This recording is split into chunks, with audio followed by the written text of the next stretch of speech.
নির্বাচন করতেছি আল্লাহর ভয়ে, আমি নির্বাচন করতেছি আল্লাহর ভয়ে।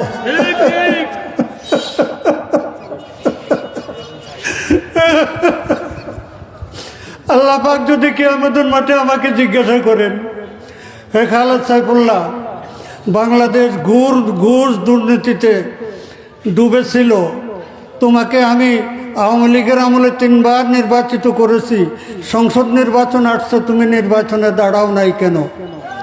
আমার ভাইয়েরা, আমি আল্লাহর কসম করে বলতেছি, দুনিয়ার উদ্দেশ্যে আমি নির্বাচন করতেছি না।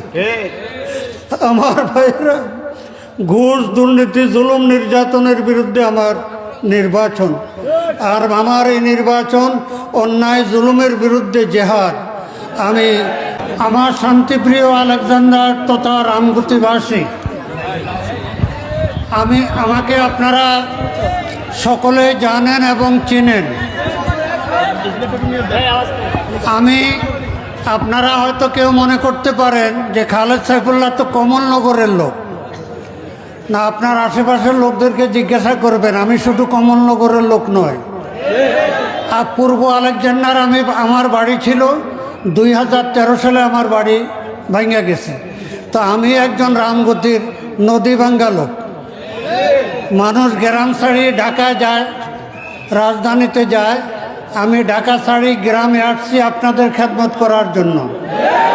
আলহামদুলিল্লাহ, বিগত আওয়ামী লীগ সরকারের আমলে যখন নির্বাচনের কথা শুনলে মানুষ ভয়ে কাঁপত, তখন আল্লাহ পাক আমাকে ইউনিয়ন পরিষদে 2 বার নির্বাচিত করেছেন, কমলনগর উপজেলা পরিষদে 1 বার নির্বাচিত করেছেন, এইবার সংসদ নির্বাচন।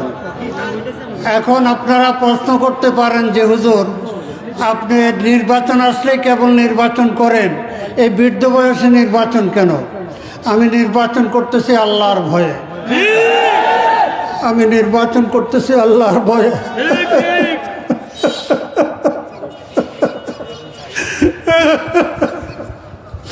আল্লাহ পাক যদি কিয়ামতের মাঠে আমাকে জিজ্ঞাসা করেন, হে খালেদ সাইফুল্লাহ, বাংলাদেশ ঘুষ দুর্নীতিতে ডুবেছিল, তোমাকে আমি আওয়ামী লীগের আমলে 3 বার নির্বাচিত করেছি, সংসদ নির্বাচন আসছে, তুমি নির্বাচনে দাঁড়াও নাই কেন? আমার ভাইয়েরা, আমি আল্লাহর কসম করে বলতেছি, দুনিয়ার উদ্দেশ্যে আমি নির্বাচন করতেছি না। আমার ভাইয়েরা, ঘুষ দুর্নীতি জুলুম নির্যাতনের বিরুদ্ধে আমার নির্বাচন, আর আমার এই নির্বাচন অন্যায় জুলুমের বিরুদ্ধে জেহাদ। আমি আর বক্তব্য রাখবো না, আপনাদের কাছে দোয়া চাই, আপনাদের জন্য দোয়া করি।